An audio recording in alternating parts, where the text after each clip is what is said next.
Good morning, I'm Nivariti Manu, and this is your morning news fix for Wednesday, 27th of March.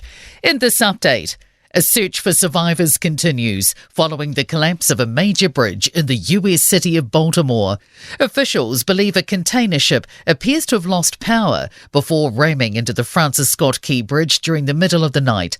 Authorities had just enough time to shut the bridge, knowing it was highly likely the fully laden vessel was going to ram it.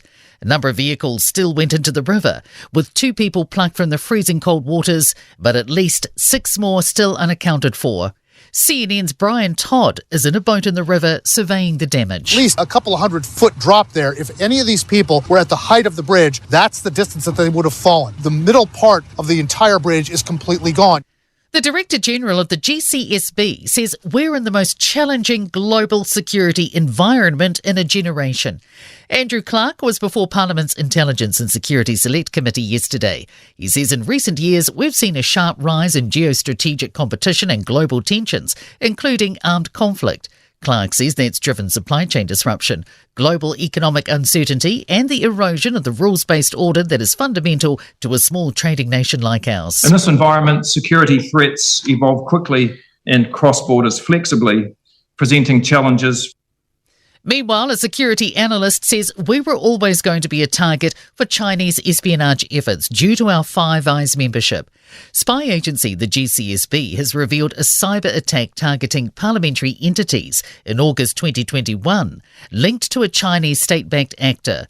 Paul Buchanan says historically we've been seen as the Achilles heel of Five Eyes because of our weak cybersecurity defences.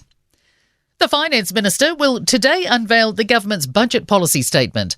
Political editor Jason Wall says the document will shed important light on the fiscal situation ahead of May's full budget. Nicola Willis has told Kiwis for weeks the financial situation is much worse than expected. Today, she'll give clues as to how bad things really are. The Treasury is expected to downgrade economic growth expectations, which will hit tax revenue hard. Willis will also reveal the budget's operating allowance, which is how much extra money she can spend.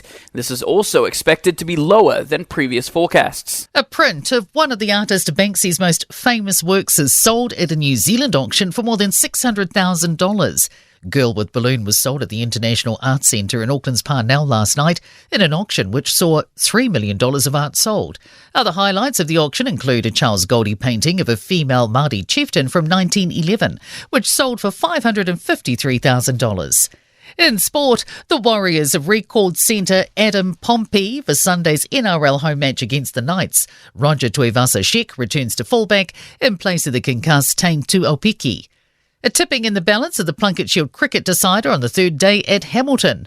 Competition leaders Wellington lost 2 late second innings wickets to sit at 127 for 4, a lead of 88 over Northern Districts with 1 day of the season to go. And finally, French rugby referee Mathieu Reynal will retire after the July international window.